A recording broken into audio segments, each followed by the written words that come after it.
Welcome to episode 7 of the Sales and Marketing series. In the last 2 episodes, we've been discussing 2 of the major tools of influence: scarcity and advancing. Today, we're going to be discussing personalization. It is absolutely essential for you to create the ultimate customer experience that you personalize every element of your presentation. Now, I'm going to summarize personalization in 3 really simple words. Break the mold. You need to be distinctly different to anybody that your customer has seen or dealt with previously, because a majority of people, if you ask them what their opinion of salespeople are, you're probably going to get a relatively negative response. As salespeople, it is our job to ensure that not only do we change that mindset of our customer by being distinctly different to what they expect or what the standard or the norm is known to be for salespeople and the industry in its entirety, but we also have to go above and beyond for that customer to make sure that, number one, we meet their needs. If you meet the needs of a customer, you will be able to do business with them. After that, then let's try and meet as many of their wants as we physically can. Let's attempt to meet all of their wants to the best of our ability. The only way to truly be able to do that for a customer is to ask them as many questions as are possible. The more questions you ask, the more you will learn about your customer.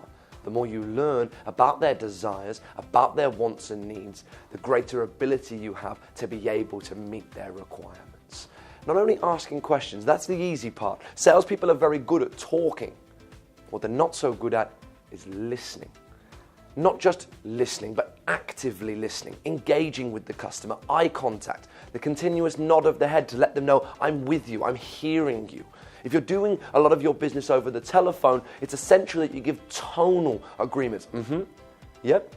Let the customer know on the other end of that phone that you are actively engaged in the response that they are giving you, and you ask the question because you truly wanted to know the answer.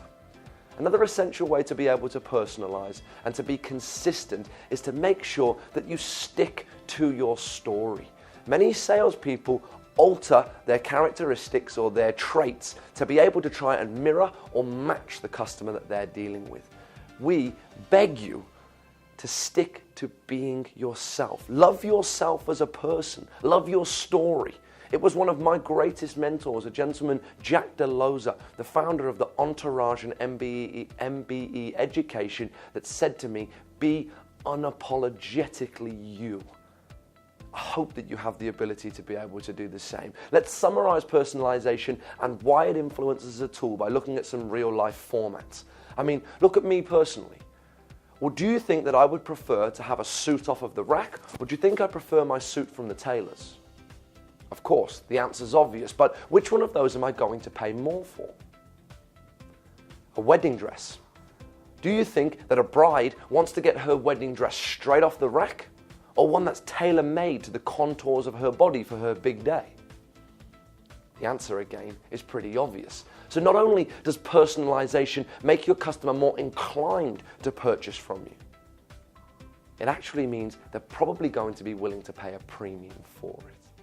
I hope that makes sense. I hope when combining scarcity with advancing in personalization, it really gives you a good insight in how to influence your customer and to ensure that you get them to engage in purchasing your product and service as often as is possible. We do discuss 7 tools of influence in our Certificate of Sales and Marketing, and if you wish to find out more about the 7 tools of influence, feel free to comment on this video. Of course, make sure that you contact us on the telephone, or feel free to email us on admin@isrtraining.com.au. Thank you as always for just a couple of minutes of your time. I hope that you are taking away information that you will be able to apply today in your role as a salesperson, and I hope that we can continue assisting you in your professional development. Thank you so much. Take care.